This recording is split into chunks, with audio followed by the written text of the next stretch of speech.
Il n'y a personne au-dessus de la justice, que la police n'est pas et ne doit pas être à l'abri de ce qu'elle fait, elle doit le montrer. L'article 24 de ce projet de loi sur la sécurité globale vise à nous faire taire, vise à faire taire les journalistes, vise à faire taire les citoyens qui veulent simplement montrer comment se pratique aujourd'hui la police et les violences policières qui font que certains sont traités plus mal que d'autres. Nous sommes ici pour lui rendre hommage, pour qu'on en tire ensemble les leçons. Non, il faut que nous soyons dans la paix, pour la sécurité pour tous, que ce soit pour celle des citoyens, des manifestants, mais aussi des policiers. C'est ensemble, par cette transparence, par cette vérité, par cette justice que nous rendrons ensemble, que nous donnerons plus de sécurité ensemble. Et c'est cette justice, cette égalité que nous devons à Cédric. Merci à sa famille de nous montrer ce chemin, de nous montrer ce chemin de paix, ce chemin d'égalité des droits, car personne n'est au-dessus des lois, qu'elles punissent ou qu'elles protègent. Merci à tous d'être là.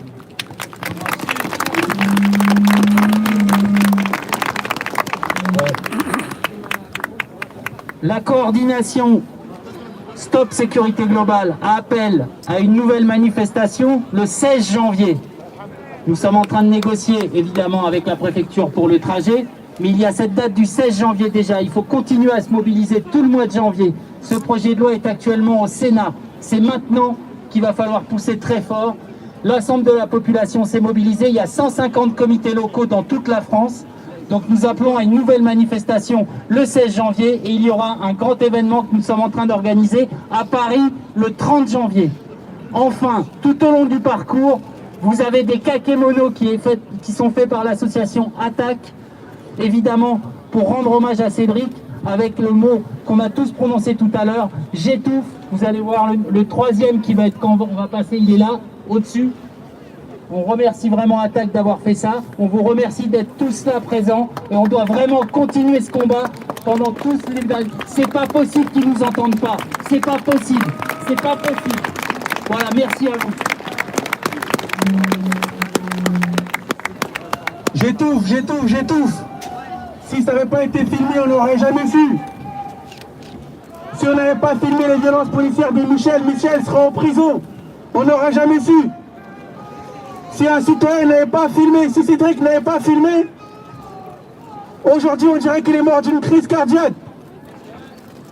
On a l'obligation de filmer, parce que lorsqu'il filme avec les caméras aux frais de nos contribuables, ils ne fournissent pas les vidéos, comme dans maintes affaires de violences policières, où ces policiers qu'on désigne tels des brebis galeuses, ne sont jamais sanctionnés. On les désigne comme quoi n'étant pas représentants de leur corporation, comme quoi ils sont coupables, mais ils ne sont jamais condamnés.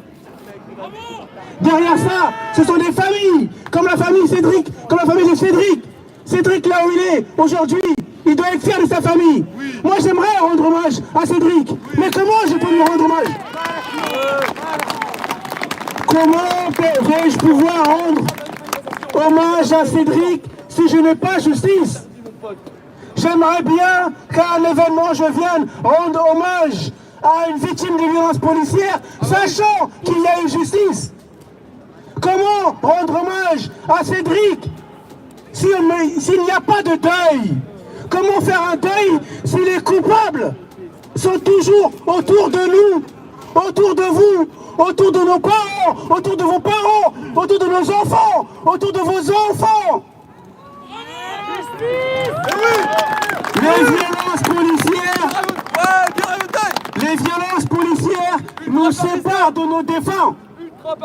Les délits de justice nous rassemblent. Aujourd'hui, s'il y avait justice, on ne serait pas là. C'est parce qu'il n'y a pas de justice, c'est parce qu'il y a des propositions de loi comme sécurité globale qu'on est là aujourd'hui.